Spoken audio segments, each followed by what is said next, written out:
Welcome to another episode of the Major Outcomes podcast. Today I am speaking with Frank Radeke, Managing Director at neoverv.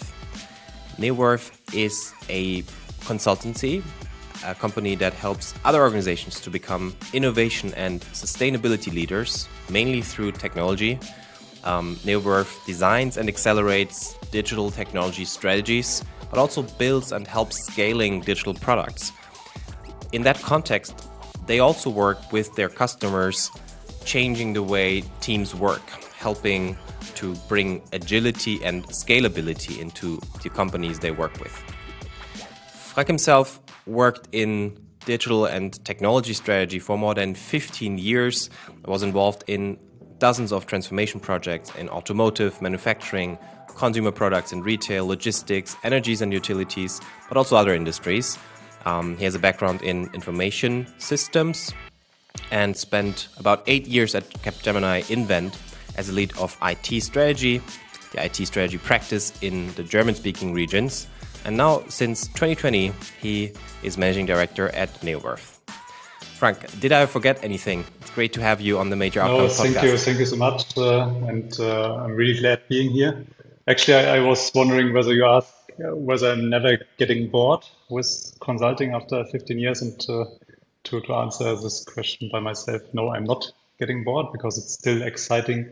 There's a lot of challenges, and as you nicely introduced, we are doing technology and innovation consulting, but we're doing it across industries, and I still like the challenge, get to know different clients, different industries. That's what I still like, so it's still exciting. And I mean, I think that's a perfect starting point, right? A short personal introduction, spending time in different organizations. What made you ultimately build neoverv? What drove that step a couple of years ago? It's, as you already mentioned, I spent basically most of my professional career in consulting, and but at some point we together with some colleagues we decided, okay, even within consulting, we need to maybe change mode to think it from a startup perspective. So basically, we are a team basically of passionate technology and innovation consultants, and we all share one conviction, which is basically we believe no matter what you are doing as an enterprise, you need to be or you need to become a technology company. And our main purpose as neoverv is basically to help our clients to build those capabilities required to become a technology company. And actually, I like this capability term because it nicely reflects what we are doing. It's not like consulting is coming in and leaving at some point, but we really want to go there and leave something behind in terms of the capability. Take OKRs, for example. So once we are done with this OKRs workshops, we actually want them to get started the very next day. And when we do OKR workshops, for example, we actually do planning of their targets with the teams. And they can get started the very next day and can continue doing it so on. That is our ambition. So basically leave something tangible and empower our clients on their journey to technology and sustainability leadership. That's what we do. Yeah. So not just strategy, but strategy execution work. And we'll get to OKRs and organizational capabilities that are needed in today's world in a moment. I think this is where we two connect, right? Where also our paths crossed in the conviction that every company today has to be a technology company, and that every company out there, particularly those who might be a bit further away from that, need to develop new capabilities, new skills, needs to empower their teams to have those skills, to focus more on what are the ultimate outcomes that their customers need delivered through technology. So we'll come to those capabilities, the capability building part. I want to just ask one more question about your work and your industry and how that changed in the last 3 to 5 years, right? What have you seen? What have you experienced? Not just moving from a large consultancy to now your team at neoverv, but also how did the market, how did the demands, what are the requirements from your customer, maybe also the awareness on the market for the topic, how has that changed? It's actually it's a difficult question. Of course, I could answer. There's a lot of dynamics and new challenges, but honestly, and correct me, Johannes, those challenges have been there all the time, even in the last 50 years. So it's, I mean, at some point in the past, there's certain convictions that a company you have to pursue a strategy. Otherwise, you have to change. So basically, you have a strategy, you have to pursue this strategy. And if you're successful in implementing this strategy, you are successful as a company, assuming, of course, the strategy is a correct strategy that hasn't changed. That's clear since 1970. Of course, the pace has changed. The topics have changed. When I started at Capgemini 2012, we had the start of digitalization, big topic. Now we have 2023, we have sustainability. And sustainability, in my opinion, is a much bigger topic than digitalization. And I guess once we're done with sustainability, there will be the next topic. So this change is certain. But I also still see quite a challenge in strategy work. So and since we're talking OKRs today, I think that's a spoiler that OKRs can be very helpful, but only few companies have yet leveraged the potentials of OKRs in strategy work. And to be quite clear, there's other use cases. So in my personal opinion, you can use OKRs successfully in strategy work, but also in operations, be it HR, be it marketing, and for innovation, it's almost a must-have. But I would especially emphasize strategy work because here there's a huge challenge, always has been. It's not becoming better. And OKRs, in my opinion, and also my experience in doing some strategy the last years, can be a nice, helpful tool in order to tackle those challenges. That's what I want to share. Yeah. I think it's really interesting how, I mean, you're emphasizing the relevance of strategy and strategy execution. And I always like to use this analogy. I feel like strategy and strategy execution in itself is a little bit like climate change. We know for decades that it doesn't work, right? It's not news for both sides of that analogy. There's facts, right? We know that on average, depending on whom you ask or what study you look into, but between 70 and 90% of strategic initiatives never get successfully implemented. But somehow it's so normal, it has gotten so normal over the years that it's somehow also acceptable, yeah? And now, just like the sustainability topic and climate change that you mentioned, now suddenly I think a lot of companies we work with and we meet, they realize, okay, we cannot afford wasting resources here. We cannot afford not being resilient. We cannot afford following a outdated strategy for 5 years. We have to be like course correcting all the time, and we have to be so much more on point with our strategy, how we communicate this internally, and then executing the strategy. So suddenly there is a certain kind of urgency that we experience over the last 3 to 5 years, where a lot of things are changing, and this is a lot of effort, can be painful, but on the other hand, there's also so much potential in it. Yeah, and I think that's sort of like the framing conditions that both of us experience and that make our work exciting. I couldn't agree more. Let me share one case of an automotive company we were advising in terms of technology strategy. Yeah. So basically, the original goal was, or objective was to prepare the path to becoming a mobility services provider. But when we were almost done with the strategy and starting executing it, then suddenly we were hitting the crisis towards the end of the 2020 years, and we had to change targets basically. So just to echo what you're saying, despite strategy work is challenging, you also, especially in recent years, you always have to deal with swift changes of strategy, and that's a challenge. A part, of course, strategy work is fun, and I've worked with a lot of very capable strategy executives and they're doing a tremendous job in terms of communicating. But it's interesting. You mentioned some numbers. So according to your experience, it's 70 to 80% of strategy initiatives which fail or maybe not achieve the targets which have been set. And I also prepared some numbers here because we also did some research.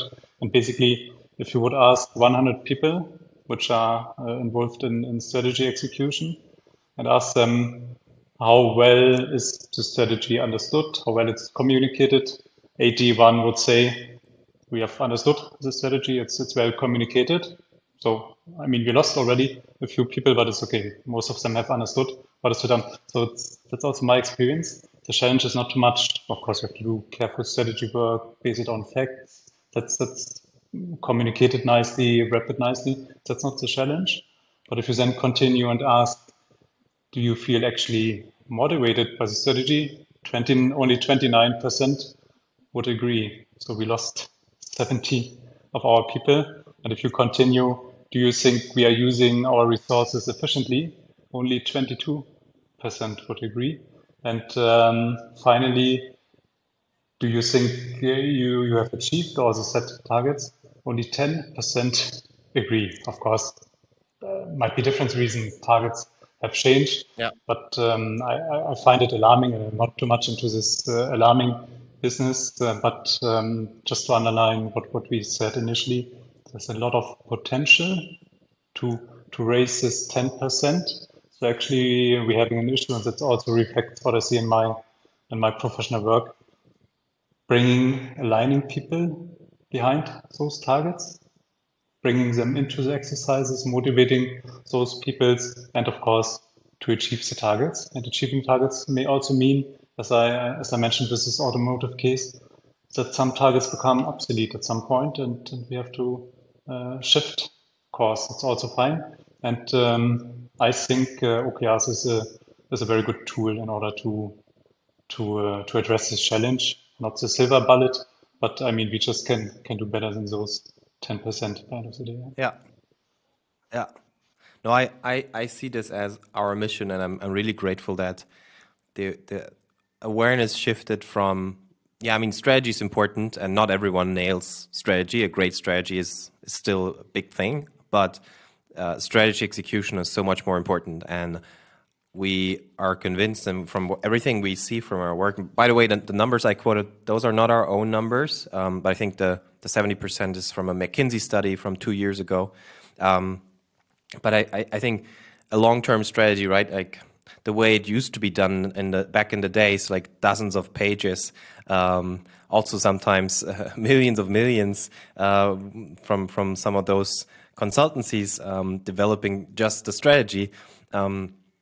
That's if everything changes faster around you, the impact of that obviously goes down, and the value of it goes down.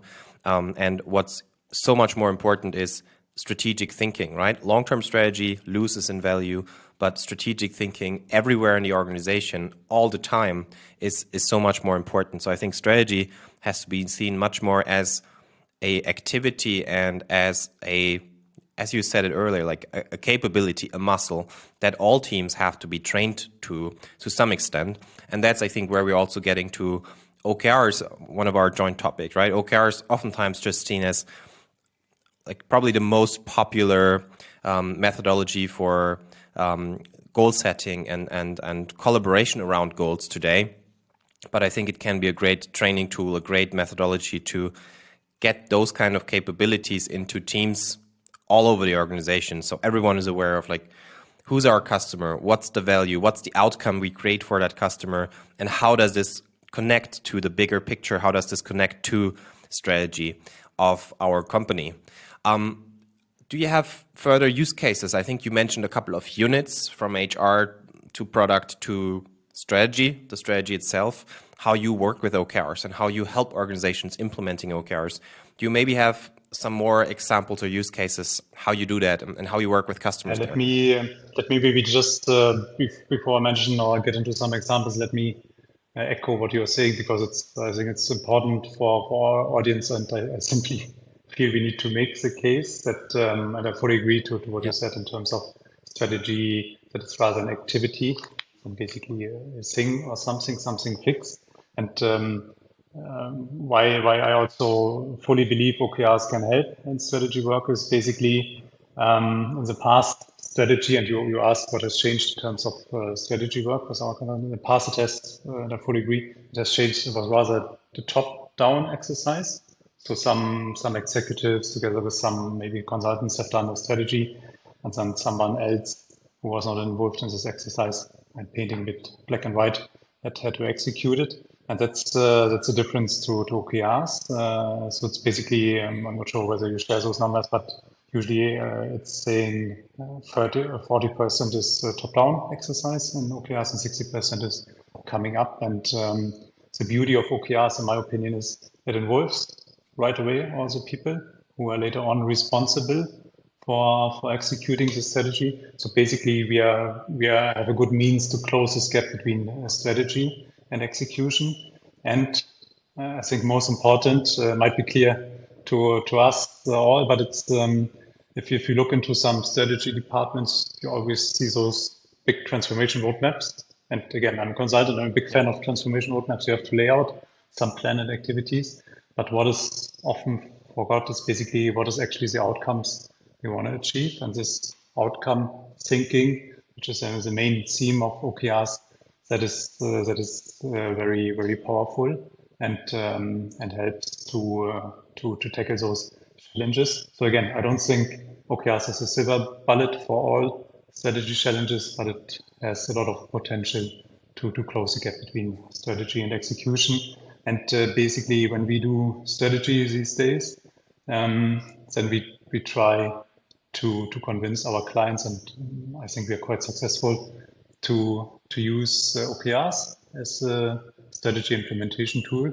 So recently, for example, we have done a data strategy for an energy company, and it nicely fits in. So the vision of this company is to become to drive the energy transition to become a sustainable energy provider. And then you can basically, in terms now of the data strategy, break it down. What does it mean? Okay, we have to provide more recent consumption data to better steer our network to better buy renewable energies, such topics. So basically, it worked out quite nicely. So instead of executing a static plan, you rather focus on those 3 months cycles and say, okay, in the first step, now we want to build up our data competency. It means to maybe do a proof of concept in a certain area to start with establishing 3 data owners. So you get very precise and concrete in terms of outcomes.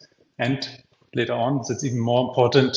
You can also see, did I actually achieve my targets? Was there maybe good reason, or also not bad that I failed those targets? And let me maybe share a second example. This I would call it marketing aspect of OKRs. It's also not to be underestimated.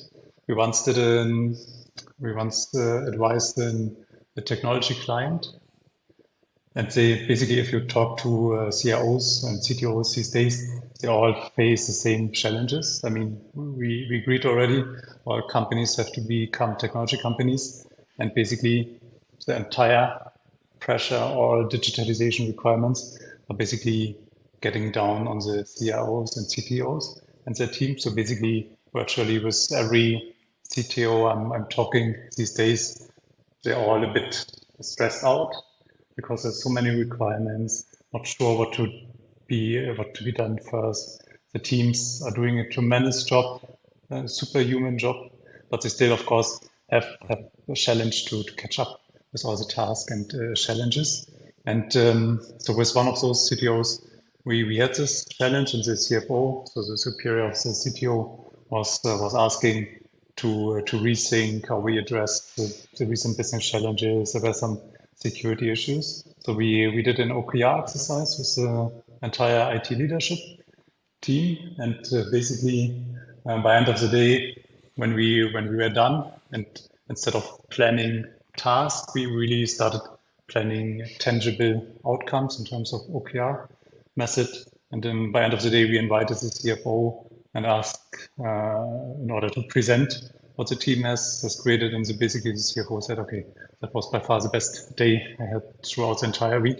So it's also good. It's satisfying for the people. It's also good to shed the good work people are doing to put it in the right light. So that's also, in my opinion, a good benefit of OKRs.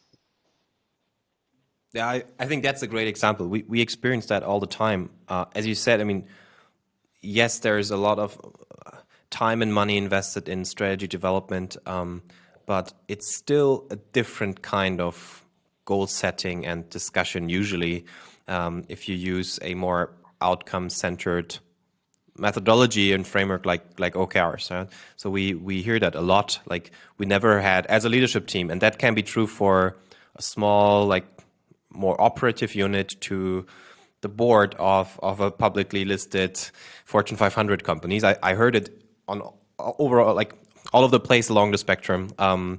This was the best kind of discussion we had, or we never discussed about priorities this way.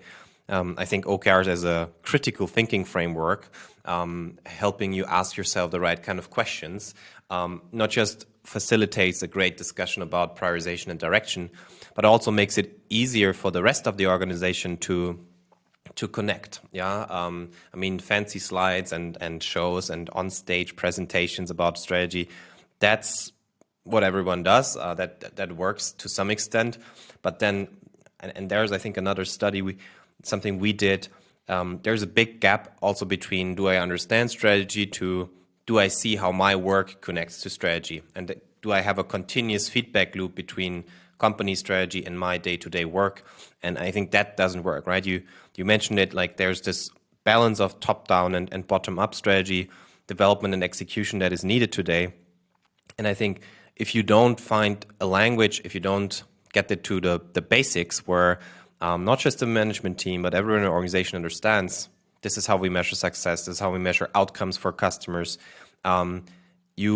it's just going to be too slow, right? There's so much translation work, takes so long from trickling down from level to level. And once it reaches the people who are actually in touch with the customer on a daily basis, who are actually executing and operationalizing things, they learn things. And then what they get from the market, this has to sort of like flow back to the people in the top who used to develop strategy in the somewhere in the boardroom. Like that just doesn't work. It's way too slow, definitely, and it gets like colored and changed along the way. So using OKRs as a very simple exercise to make it tangible, how you could have better discussions, and then give this capability of asking yourself the right kind of questions to all teams, I think can be super powerful. Yeah. Agreed. So it's going in both directions. So sometimes basically more operational people are simply not aware of certain strategies. And then it's good in terms of OKR planning that there's a fruitful exchange between what is required, what is my priorities as a senior manager, and then I've seen it so often. Then simply you let go of certain activities which you would have done before, of course, in a good manner, but it also would have spent some of your time and some of your resources certainly in a wrong direction. But I also noticed in the past when we did conservative strategy work, let me call it like this, we went then to the teams and made some workshops or town hall meetings and explained strategy. And basically it was at least partially already obsolete, and people were telling us different things, all right and correct. And of course we tried to consider it, but we didn't have the means back then. And OKRs simply brings a very pragmatic format to allow for this exchange, and from top down, but also from bottom up to the top. Yeah, and it's so foundational, right? It's so crucial and just an important prerequisite.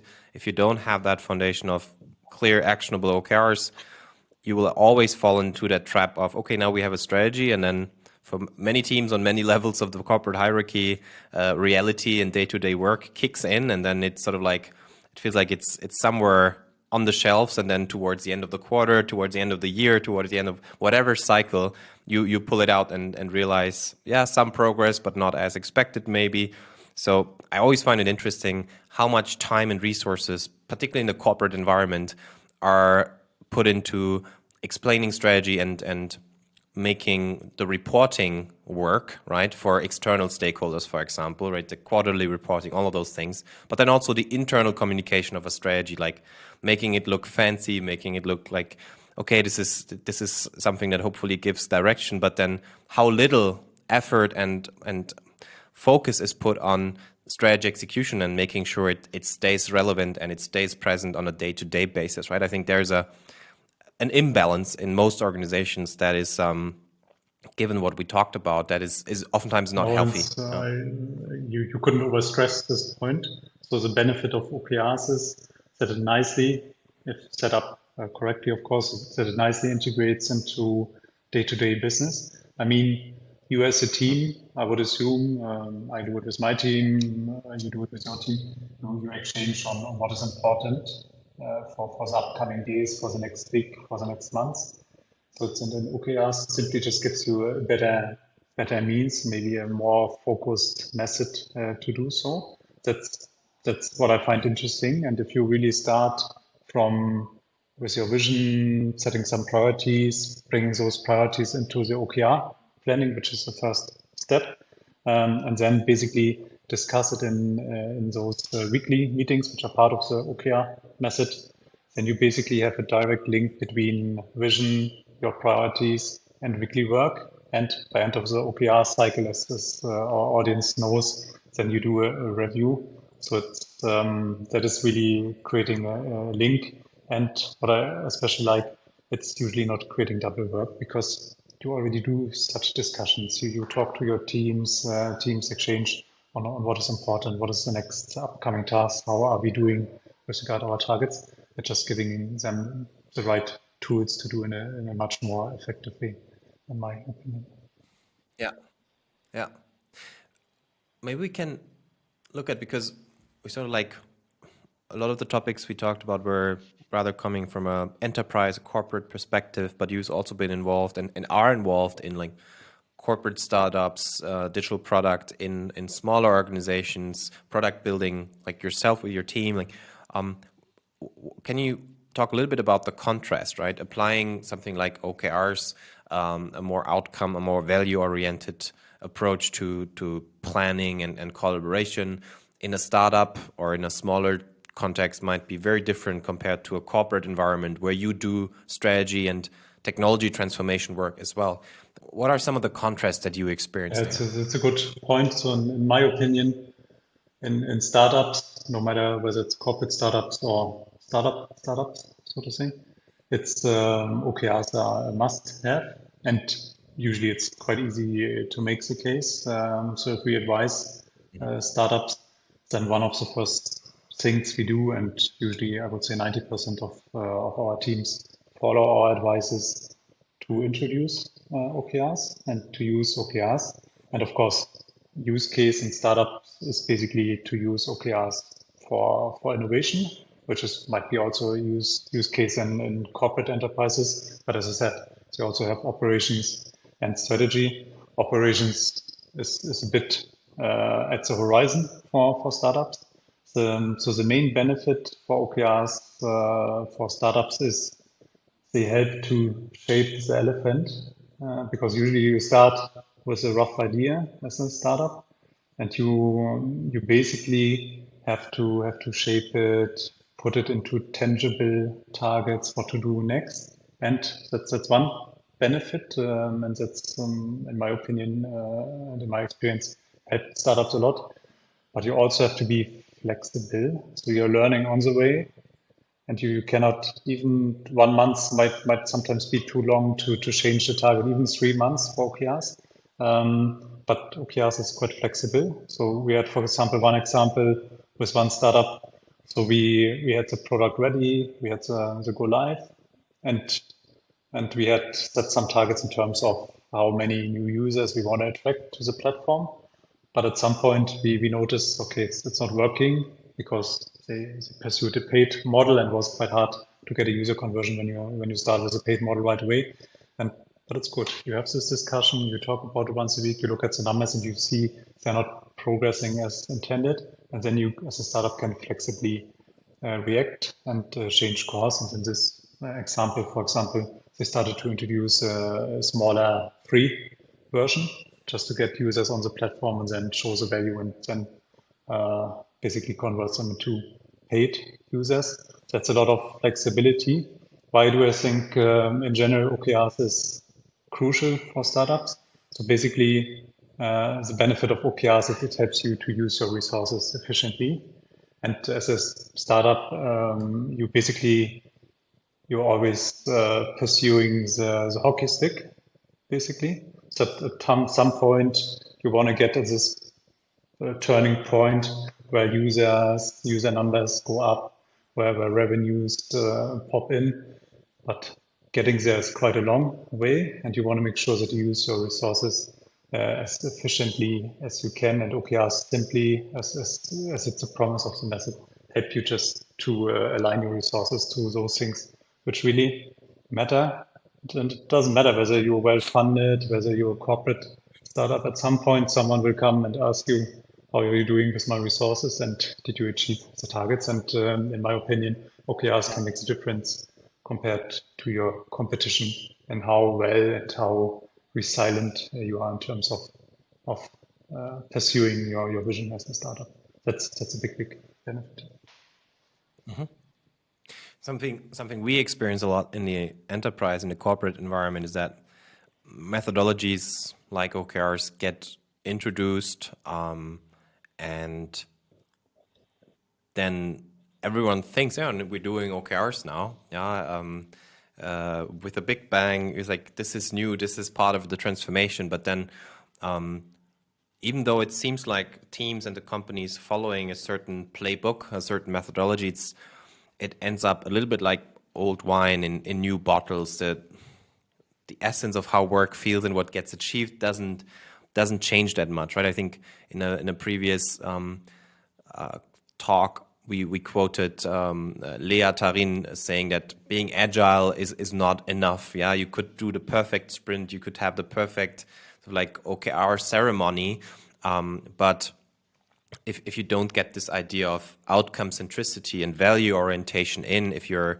sloppy on some of the aspects, or if it just you don't provide the necessary enablement, you do not review how the first couple of cycles go, then it has a label. It's called OKRs or it's agile, but it's not really. It didn't really change. Like, what did you experience in that context? And maybe also a follow-up question: what can be done to prevent something like this from happening? That's a very good question, and of course it's critical. So I've talked to some clients or potential clients who told me, okay, we have done it in the past, we have read about it, and then introduced it, but at some point we didn't achieve the desired targets with OKRs. And in my opinion, I mean, there's different approaches, but we recommend, and it's also part of our methodology, rather to start with a few teams or even just one pilot team. But instead of doing any random OKR trainings with one or two individuals, at least for the first teams, I would, and we always propose to basically train the entire team. So the benefit of OKRs, it's quite pragmatic. It's easy to understand. It's not a complicated methodology, but you have to basically really integrate it into your team routines. And by basically training an entire team, doing some actual planning, not some theory, but really planning the OKRs for the teams. That's what we do. You get really close to what they really need, and you can adjust the methodology to their day-to-day business. That's something I would always recommend to do it. And even if you have such a pilot project, they can maybe create some tangible playbook for OKRs, which is adjusted towards the organization. And ideally, you already have a showcase of successful OKR implementation. That's one thing. And then we usually propose and support our clients. We coach, so we stay there support in some first meetings, support in introducing the OKR tools, and help them maybe with a retrospective so that they really integrate it, make it a habit to use those OKRs. And there's always some pitfalls. So usually, and we did the same when we started with OKRs, they over plan a bit, take too many objectives. That's totally fine. But if there's someone there who can tell you that's totally fine, don't get distracted. Just focus maybe a bit more or take the learning for the next cycle. Then it's fine. So that's what I would recommend. Maybe start a bit smaller, and then you can still scale up, building on those experiences. And you can also start, for example, training some OKR coaches and those pilot projects, which then takes the knowledge into other teams that can make OKRs quite successful. Yeah. So I think it definitely takes, like with any process, it takes discipline, consistency, and also good expectation management. This will take some time to be fully adopted and really work and be fruitful. But then, as you said, I think that mirrors very much with what we recommend and experience, starting small, developing internal lighthouse towers and role models, and then also doing the reviews, really approaching it as a step-by-step, a empirical process as well, where you get better from cycle to cycle. Get better from cycle to cycle. So you just have to acknowledge nobody's perfect at the very beginning. What we notice, you won't get worse than before. You keep the level, and you should appreciate all the little successes you do. And over time, you will really learn, and you remember something which was told in the initial OKR workshop, how to use it to improve it. And then over time, you will see the benefit of OKRs. There's nothing that can go wrong. You just have to be a bit patient and stick to the playbook, so to say. That's what I would recommend here.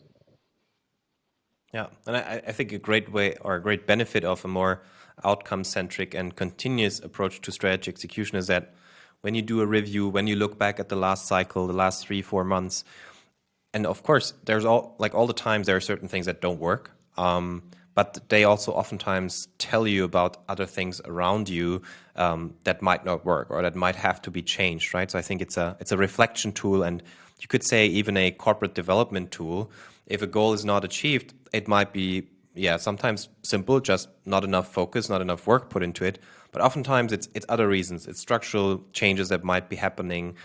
You can learn a lot from that, and I think that turns organizations into learning and more adaptive, ultimately also more resilient organizations. So that's I think where particularly larger organizations can benefit so much and really use it as a transformation tool as well. I couldn't agree more. So it's really a cultural thing to accept at some point not all targets must necessarily be achieved. And that's maybe also one of the pitfalls or frequent questions we get is OKRs now replacing some target setting procedures in our organizations. And usually we say, I'm not sure how you see it, Johannes, don't do it. OKR should be a safe context. It's rather about the discussion. Of course, it's good to achieve an objective, but as you said, there might be good reasons that we don't achieve an objective. And as long as we take the right measures early on, that's more than we can ask for from this OKR discussion. So that's one of the pitfalls. And let me maybe address another question we get quite frequently, which is OKRs now the same like KPIs? And yes, there might be KPIs which motivate or are used basically as input for OKRs. But there's also a difference in terms of, I'm not sure whether our audience knows the concept of leading and lagging OKRs. And so usually lagging means, for example, I want to increase my revenue by a certain percentage. Leading is rather an objective and a key result, which says, okay, what do I have to do in order to get there? For example, attend 5 fairs this quarter in order to attract new customers. And usually for the lagging OKRs, you may use KPIs, but for the leading OKRs, there's basically the difference to KPIs. So that's the reason why I wouldn't mix up KPIs, and also in my experience, since it's also the benefit of OKRs. OKRs are easy to implement. You can use whatever source, and updating those OKRs is basically just part of the weekly exchange in the team. But KPI setup takes some time, and I've done it in the past. I've been there. It takes 6 months. Then you've set them up, and maybe they are already obsolete, and OKRs are much more flexible. So I don't want to say something wrong about KPIs, but I would be a bit cautious in terms of making it or comparing it to Yeah. OKRs. But sure, what do you see? Yeah, I think that's usually a important second step that's oftentimes underestimated. Very much agree. Also, making everyone in your organization understand that there's different steering processes and artifacts, right? And I think to even like use simpler language, we always describe this as there's resource input, there's work input, right? You spend time on something. There's output, there's like projects, you do something, you build something, and then there's outcomes, there's value you create. And only if you create value for a customer, this has business impact. And the business impact part is usually the traditional KPIs that are more or less similar in most organizations in an industry. And OKRs sort of like can help you not just bridge the strategy execution gap in that way, but connect what do I do, how do I spend my time, what output, what do I build, and how does this drive certain short-term outcomes that have a business impact. And connecting those dots also from a process, a systems, a data point of view is absolutely crucial after the first 1 or 2 years at least. But I agree, very, very big benefit of OKRs is you can just start. You don't have to make it complicated and embedded and integrated with everything. It's usually a greenfield for a lot of teams that just helps prioritizing the short term, the midterm a bit better. And then over time, you can make it part of your established steering landscape and also process and tooling landscape, which is obviously a big part for what we do at WorkPath. No, agreed. So maybe looking at the time, just one more question from the practice before we're coming to the closing questions already. You don't just do strategy and digital strategy development, but also product development with your companies for your customers. How do you work in that context? Like, can you maybe share a little bit about how you think about OKRs connecting a vision, a product vision, and then somehow this has to be flowing or connecting into a product roadmap, right? How do those artifacts connect? That's a very good question, especially since companies these days try to adopt a so-called product focus. And product does not necessarily always needs to mean a certain vehicle or any other product your company is producing. Product can also mean doing marketing in a certain area. So this product centricity is basically it's a huge development, and basically OKRs can help a lot with it. Basically OKRs, and you were asking earlier, well, what about agile? Is it obsolete? I don't think so. Also from my experience, it's I rather see it the way that OKRs and agile go very nicely hand in hand in terms of methods. So basically, and they basically build the link from your vision, product vision, or whatever vision you are pursuing in your team or in your organization towards readily implemented tasks by end of the day. And let me share the cycle. So let's assume you are an e-commerce company. You want to be the leading e-commerce company in terms of providing sustainable, I don't know, fashion. End of the day, that's your vision. Then in the OKR method and also how we do it with our client, then you derive priorities. Priorities is for the next year. So what was the key things? I want to get my new platform live. I want to gain 1,000 customers, something like that. And this goes into the OKR cycle. Then you plan for the next 3 months. During the OKR cycle, you do weekly review of your OKRs. So now we're on a weekly basis.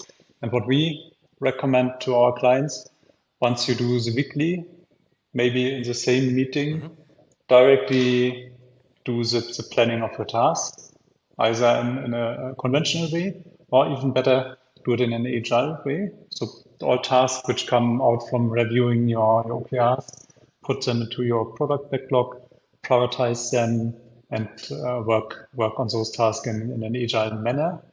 And as our audience knows, basically Agile is emphasizing creating tangible results, focusing on ready increments and features. So basically, if you link this Agile cycle with the OKR cycle, you have one continuous path from your vision until ready increment, product feature, ready task. And basically, at the same time, you're ensuring everything you do is basically having a direct contribution to your product vision. What else can you ask for? So that's why I would recommend OKRs and Agile go nicely hand in hand. It's not a must-have. You can do Agile standalone. You can do OKRs standalone. But to get back to your previous question, when we, for example, coach startups, then we do basically two trainings upfront. One is for OKR, one is for Agile, which gives them quite powerful tools and means to implement their vision. That's how we see it. Cool. Yeah. I think what we hear a lot is that once companies establish that, and you pointed out nicely how this is addressing different challenges and maybe also flight levels and horizons from what you do on a weekly, bi-weekly basis in your sprints to strategy and how it connects to strategic outcomes. I think a lot of customers we work with say like basically something like OKRs is basically like Scrum, but for strategy. It's different content. It's a different rhythm, but connecting these dots and ultimately it's similar principles, right? You have that outcome thinking, you have the customer and the value centricity, you have continuous learning. Those topics are just then coming back to the general capabilities needed for any company that wants to succeed today. Every technology company, where particularly in startups and established technology companies, this might be already a bit more established. And I feel like this could be a whole podcast in itself. But let me emphasize one benefit, which is frequently overseen. It's empowering people. So basically, and at the same time, it's taking a lot of work from the shoulders of senior managers. I still see too many senior managers which are stressed out, which are at 120% of their capacity. But by empowering your people, for example, by means of agile methods and with OKR, you can get in a more coaching role, and that's very important. That's empowering for the people, and it's giving some relief to senior managers which are frequently stressed out, and that's nothing you want to do for a long time. 100%. Yes. To wrap it up, because we're getting close to the hour almost already, we always ask our guests a couple of questions. Whatever you answer, we will put into the show notes. I think that's always a great source of inspiration. And I'd like to start with books. Book recommendations. What are books that you recently read or general books that you would recommend in the context of your work, the topics we talked about, and maybe also beyond? You were so kind to tell me that you were asking this question so I could prepare myself, and I was passing by our library this morning, and I would maybe recommend two books. One is about agile product management. It's quite a lightweight book written by Roman Pichler. So if you want to get into agile and into this product management, product centricity spirit, then it's a good read, light to digest. Something I would recommend. And by accident I also saw Measure What Matters, which is actually a nice title and a nice summary of the value proposition of OKRs, written by Jean Deur. Of course, it's a bit of larger book. So in case you want to read something a bit more digestible, then I would recommend our audience maybe pass by at the neoverv website.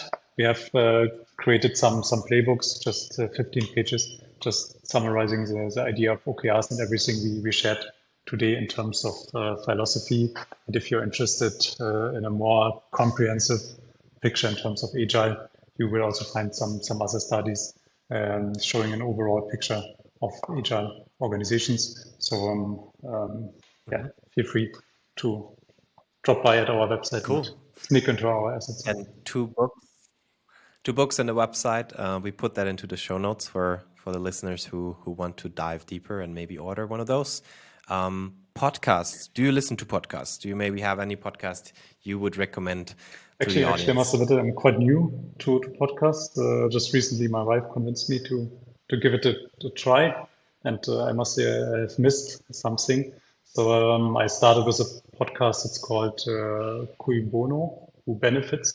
It's from I guess NDR or RBB, produced very nicely produced. Just one warning here: it's really making you an addict, basically. So I had to listen to all of them in one rush.